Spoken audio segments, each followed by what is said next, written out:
राजू मोर जी, प्रदेश कार्याध्यक्ष रामराज जी शर्मा जी, रामफल शर्मा जी, हमारे मंडल अध्यक्ष नीरज मलिक जी, पुष्पा सायन जी, विष्णु चेयरमैन जी, राधे श्याम जी, तो हमारे बीच में गतुल एवं पूर्व सरपंच ऋषि राम जी, इनका यहाँ पर पहुंचने पर चाहूंगा कि आपके गांव के अंदर हमारे प्रत्याशी जी आए हैं। पिछली बार आपके गांव में हमारे कुछ वोट कम रह गए थे जीत में, तो इस बार वो जो कसर रह गई थी ना थोड़ी सी, वह पूरी कर दी। इस बार इस गांव से हमको विजयी बना दियो। हमारा ज्यादा आपसे बस कुछ नहीं कहने का यही है कि पिछली गांव जो कमी छोड़ी थी वह इस बार कभी ना छोड़ियो, वो आप पूरी कर दियो। इस बार हमारे ऐसे प्रत्याशी हैं, कभी भी इनसे कभी काम पड़ा या कुछ भी पड़ा तो 24 घंटे आपके बीच उपस्थित रहेंगे। तो ज्यादा समय न लेते हुए मैं यही कहूंगा कि ज्यादा से ज्यादा वोटों से मोहनलाल बड़ोली जी को 25 तारीख को विजयी बनाए। धन्यवाद।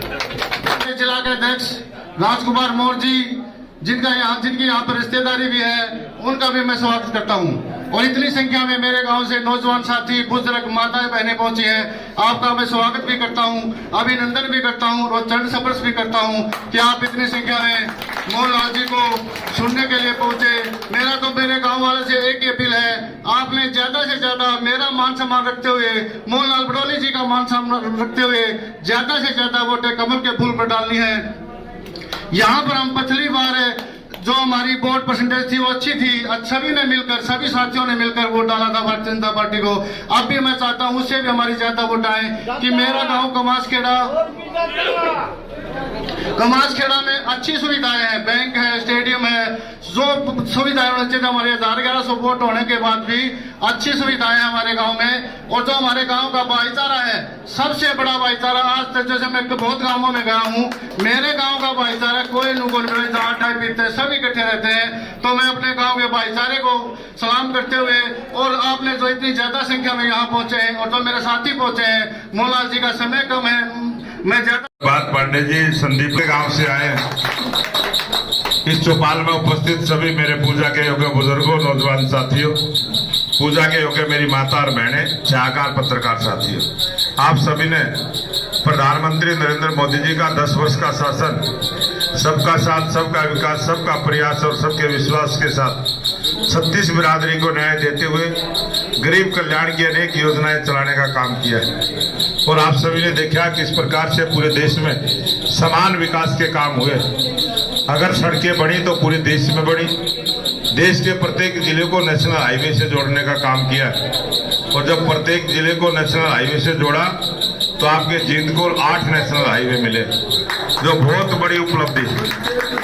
जींद का नक्शा अगर आप 2014 से पहले का देखेंगे और 2014 के बाद का देखेंगे, आपकी समझ में आएगा कि 2014 से पहले की सरकारों ने क्या काम किए थे और आज 2014 के बाद 10 वर्ष में जो देश के प्रधानमंत्री नरेंद्र मोदी जी ने काम किया है, कितना परिवर्तन हुआ है।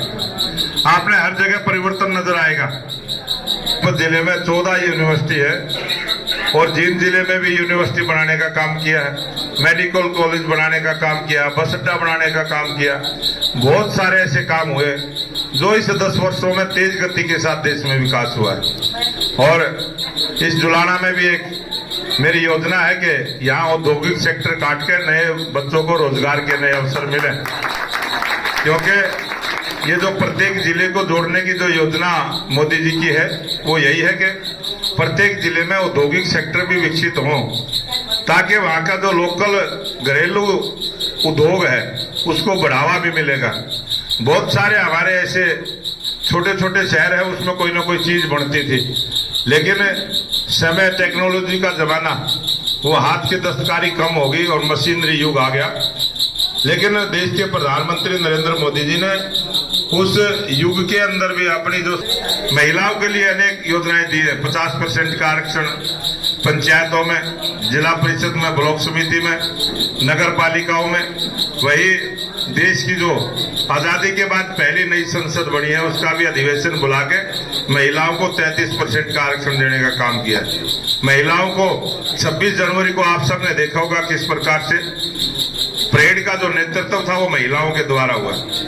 देश में आमूल चूल परिवर्तन हुए और देश के सम्मान में देश के प्रधानमंत्री नरेंद्र मोदी जी ने पूरी दुनिया में भारत का डंका बजाने का काम किया है। टेक्नोलॉजी के माध्यम से भी, डिजिटल माध्यम से भी। मेरे से पहले राजू मोर जी ने बहुत सारी चीजों की चर्चा आपके बीच में की।